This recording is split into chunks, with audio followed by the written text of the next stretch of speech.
Hey guys, it's Showdown Gaming, aka going back to with another video on the ASL YouTube channel. And I'm here with ASL Season 5, Week 7 of the top plays. As you can obviously tell, top plays has been non-existent for the past couple of weeks, and that is mainly just due to two things, which is my computer and finals for school. But luckily, everything is fixed. My computer is all good, and my finals are over. So that means that for the next hour or so, I will be recording top plays. So this is week 7, and if you guys have seen this battle replay that's on the screen, you may be a little confused. But I decided that I could only find 4 plays, and my friend Top Tier Talent, aka Waylord Cam, happened to make a YouTube video that won years back, so I thought I'd give him a little shout out right now. As the ASL Week 7 not top play is going to be Waylord Cam and the Washington Waylords versus Excellent Name in the Aussie Kangaskons. By the way, I was a close second. I did do a pretty dumb play, but we're just gonna ignore it. So this is a one-turn play, and you're going to see this straight up is going to be dead. It's just dead. Like, there's not much else to say. It's just dead. Actually, I can go to the chat. Why is Amon already dead? Says the master, and then because I am bad, he says. Susie says face palm. It was overall just a great not top play that I had to show. Especially after that video he made that won. So moving into the actual top plays, we only have 4 this week. That last one was a filler. But our first top play is going to be the Master and the Husinger Bringer and the I'm like forgetting his team name. Like I always forget everyone's team names now, and I literally just saw it a second ago. And the Denver Noodle, there we go. Again, Shadow in the PC Barcelona. And as we see here, Shadow's basically his all-time favorite set. He has the stockpiles up on the Araquanid. He's shown rest. And we have the Manaphy for the Master, who I believe has shown to be physical. And this is going to be a great play. You see the frustration, obviously the good play, just kidding. See, Shadow's going to go for another stockpile, and good prep on Demaster's part. He has the hard swap, which I'm guessing this Manaphy was basically designed to hard swap these stat boosts.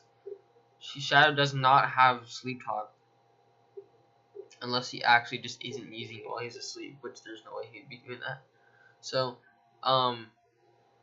I believe Shadow's just gonna try to, or no, he just goes for the Leech Slayer. I think he's just sacking this off, and it's gonna die to the Manaphy.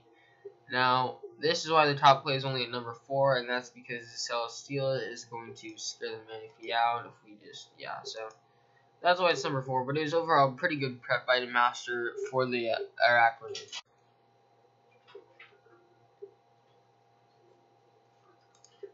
Coming in at number 3, we have the Crispy Panda and the Hartford Whalmers versus TJ and the Slow Bohemians, and this play might have been not as good in, compared to the Masters, but overall the Master did lose that game. It was a little hacks, I will say, but in terms of outcomes, this was a huge influence. And again, so this Aromatisse, I believe, just killed something. Yeah, just killed the Ribombi, and TJ is going to bring this Como in, just expecting to kill it with an Acid Downpour. Now, I'm not even sure if the Kevia Berry mattered, but it definitely helped a lot, and that basically threw off TJ's chance of winning. They both had spoken in chat, like literally turns before, about how that was GG, and if TJ played right, he probably would win. But I believe the play there was to go into Scapulaire like he does there and scare it out. That basically sacking of the Como O is going to lead to the Chrissy Pana's win. So I thought I'd give him the edge in terms of ranking because it influenced the outcome more. Coming in at number 2, we have Cody and the London Lappers versus Ulterior Motives and the Arcane Arcanines, and we have the Thunderous Incarnate on and the Garchomp. So first of all, on the Switch, Cody's just going to go for the straight up Z fighting. It's a Z superpower, which was revealed later, I think. I don't know if it was already revealed. I don't think so. He goes into Tapu Fini, where it's going to get a Thunder Punch off, but Fini's going to be able to live easily.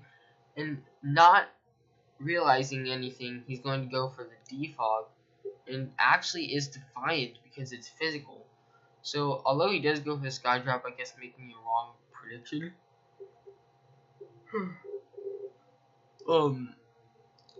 He's going to get another Defiant boost, and